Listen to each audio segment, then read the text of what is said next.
Okay. Ito gawin natin. Bago ako mag-start, inaanyayaan ko muna yung lahat ng mga dancer. Meron nga pala ditong event sa Estrella ngayon. Mamaya, alas 7. Merong pasayawang acro. Meron ditong dance contest. 753 ang premyo. Ayan, sa mga gustong sumali, dalawa dance contest dito, kaya pwede kayo lumagari. Isa dun sa gitna at saka meron dito. Ayan. Pero yun dito sa acro. Ayan, pasayaw ng acro. 753 ngayon, may kota rito, may kota. May kota yan. At syempre ang kota dito ay ayan o. Depende sa oras kasi yan, may oras. May oras, may 150, may 150, may 200 at saka may 250. Yan. Makikita niyo diyan yung oras. Ha? Okay, start na tayo ngayon. Ngayon naman, kaya ako gumawa ngayong video na to, para mensahe ko lang to sa mga vlogger, sa mga vlogger na mga dati ng mga vlogger. Ibig ko sabihin, huwag kayong mga epal. Yung mga vlogger na mga baguhan, huwag nyong eepalin. Kasi ganito yan. Oo, nauna kayong mga vlogger kayo, nauna kayong mga vlogger. Pero wag nyo naman iipalin ang mga baguhan. Kasi kawawa rin naman yung mga yan. Diyan din naman kayo nagsimula Bago kayong makilala, nagsimula din kayo sa mababa. Nagsimula din kayo sa mababa.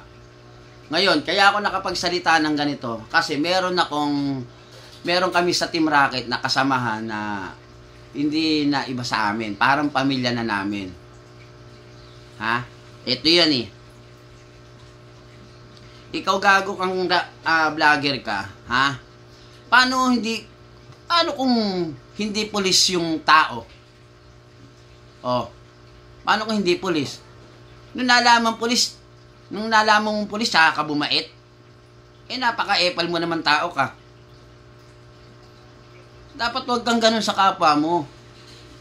Ikaw na nga yung isinasama Magpapabayad ka pa. Idol, wag ganun. Naging baguhan ka din vlogger. Naging baguhan ka lang. Tapos nung nalaman mong pulis, bumait ka.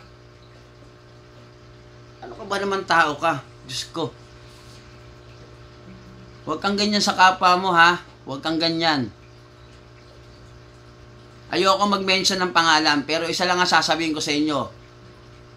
Yung mga vlogger na mga matatagal na, wag naman kayo ganun sa kapwa ninyo, vlogger. Hindi kumot baguhan, gaganon ninyo yung tao. Paano kung wala nang katungkulan yung tao? Kunyari, ordinaryong vlogger lang na tao. Epalin nyo. Mas epal kayo. Diba? Tandaan nyo, naging vlogger, naging baguhan din kayong vlogger. Naging baguhan din kayo. Alam mo, sa totoo lang, sa Team Rocket, ayan, si Papa G. Million followers yan, pero napaka down to earth yan. Si Papa Sight, million followers din yan, pero napaka down to earth. Never naging ganyan yan sa kapwa na yan. Gonggong Kilabot, ayan. Kahit pa paano, mataas din ang yan, followers yan. Hindi nyo pwede bypass yan. Kuya Ray TV, yan. Mataas din ng followers ng mga yan. Pero, hindi sila kupal sa mga baguhan na vlogger. Kaya wag kayong mga ganyan sa kapwa ninyo. Hindi kumot nauna kayo sa industriya, gaganon ninyo na yung mga kapwa ninyo, vlogger na mga baguhan. Ikaw na inimbitahan, makinig ka, ikaw na inimbitahan, gusto mo pa magpabayad. Diyos ko naman, tao ka. Ganon ka ba kasikat? Ganon ka ba kasikat? Huwag kang magpapabayad. Di, okay lang. Sige, wala namang problema Pero yung alam mo yung dinayo ka na sa lugar mo, ha? Dinayo ka na ng tao, tapos nagpakumbaba sa'yo, alam mo yung isasama ka lang sa isang gig, sasabihin lang sa'yo na ano, sama ka. Sensya ka na, hindi ako sumasama na, hindi ako binabayaran eh. Wala namang problema sa ganun eh. Natural lang yan sa atin mga vlogger. Okay lang yan, tama kayo dyan. Pero ilagay mo, alam mo, sa part na yan, ilagay nyo sa level. Hindi naman, oo, nagpapabayad tayo. Pero kung alam nyo naman na sa tao na wala rin naman, at alam nyo naman sa tao na, oo, meron din siya, ha?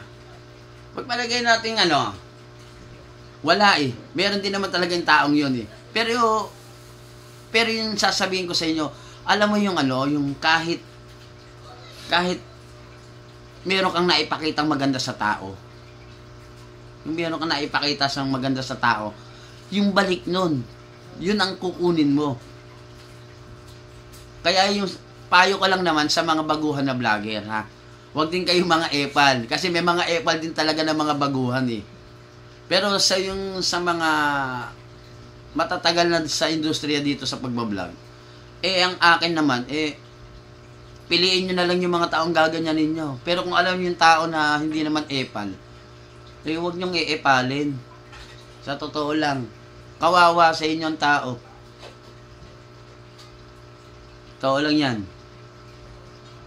Huwag kayong hindi naman masama magpabayad eh. Pero ang tanong ko sa'yo, ba't naisipan mo magpabayad? Ganon ka ba ka-famous? Ha? Ganon ka ba ka-famous na tao? Kung ganon ka ka-famous, di ikaw na. Ikaw na, maniwala ka sa akin, ikaw na. Pag napanood mo tong video ko, sa mga followers ko i-share nyo tong live ko. Tong post ko pala. I-share nyo. Kasi maraming mga, at saka, isa pa, sa mga tao nga pala, eto, real talk to. Sa mga tao, mga followers ko, makinig kayo, hindi lahat ng vlogger ay may pera. Tandaan nyo yan. Hindi lahat ng vlogger ay may pera. Meron dyan, mayabang. Yun ang totoo. Na kahit naman walang pera, Diyos ko, lintik naman makapagyabang. Totoo yun, promise. Marami kasing mga vlogger dito na mga na mga epal na nagpipiling sikat, hindi naman kasikatan, Diyos ko. Rudy. Ewan ko na lang sa inyo. Ang akin lang, nakikiusap lang ako sa inyo. Huwag kayong ganun sa kapwa ninyo. Tandaan ninyo, hindi kayo magiging sikat kung hindi dahil sa mga taong yan. Tandaan nyo, tao nagdala sa inyo. Naglagay sa inyo dyan, tao. Kaya huwag kayong ganun sa kapwa ninyo. Kagabi ko pa talaga gustong gawin tong video na to eh. Umaga na kasi ako umuwi, kumbaga, ito lang yung time ko para maano. Kasi ang akin lang naman kasi, maging kayo, maging fair lang kayo. Huwag kayong ganun sa kapwa ninyo. Yan lang ang masasabi ko sa inyo. At saka please, ikaw, lintik ka, tumigil ka, hindi ko sige, pagpalagay natin sikat ka, pero huwag kang ganun masyado sa kapwa mo. Ha? Huwag kang masyado. Okay lang sana magpabayad 100,000 papabayad ka. Lintik ka naman, tao ka naman. 100,000. Diyos ko, Rudy. Bayaran kita 100,000, pwede. Google Pay ka namin ng Team Rocket. Babayaran ka namin 100,000. Pag-aambagan ka namin is, kung gusto mo lang ng 100,000 talent fee, walang problema. Google Pay ka namin ng Team Rocket, tapos, bayaran ka namin 100,000, yun na TF mo. Masyado kayong kupal. Kayong ganun sa kapwa ninyo, ha? Huwag kayong ganun sa kapwa ninyo. Paano kung walang katungkulan yung tao? Kukupalin nyo? Epal naman talaga kayo.